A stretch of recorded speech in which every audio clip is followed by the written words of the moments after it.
Confederation Pros and Cons, New Brunswick, by Penelope. New Brunswick is a beautiful province on the east coast. The population of this breathtaking place is 770,633, and the capital city is Fredericton.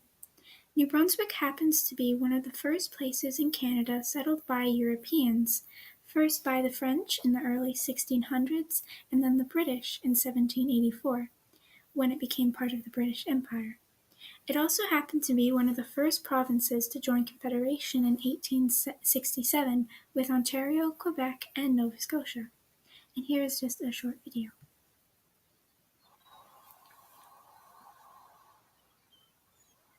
I'm very patient. It took me 350 million years to carve these sculptures, using the world's highest tides. At low tide, people walk on my ocean floor, then hop in a kayak when my waters rise 4 stories high.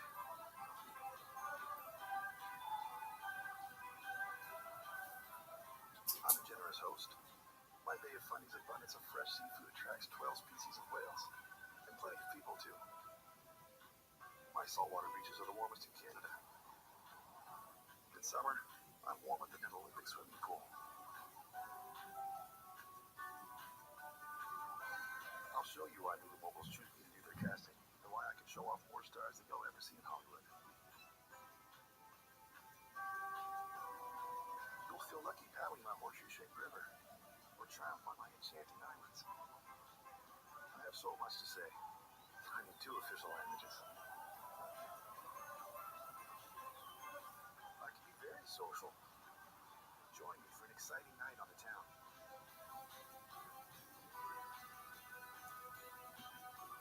I can't wait to see you soon.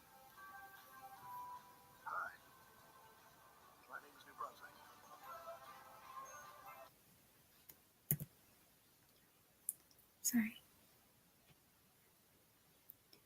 New Brunswick Confederation. The New Brunswick Confederation was one of the first confederations that built Canada. However, it wasn't without its faults.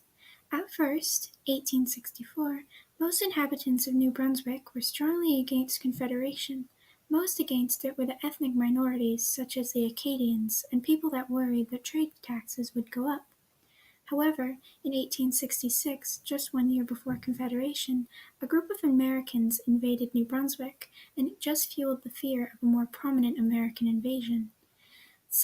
And more people were suddenly for Confederation. What were the pros of Confederation? Some of the pros of Confederation in New Brunswick were: a new railway would have been paid for and built. If an American invasion were to occur, they would have a better chance at fighting them together than they would apart, more room for the expanding population, and economic development. Confederation cons. Some cons of Confederation for New Brunswick would have been: the cost of goods in Canada would go up. They would not have as much to say in what the state of the country was because of population representation. Who was left out of the conversation? First Nations people. First Nations people were not seen as proper citizens of Canada, and thus were kept on reserves, had to establish their own government, and were not given the right to vote until 1958. Women. Women were seen as second-class citizens and were not given the right to vote until 1918, and were allowed to be elected into the House of Commons in 1919. But at the time of Confederation, they really had no say in politics. Thanks for watching, and these are my sources.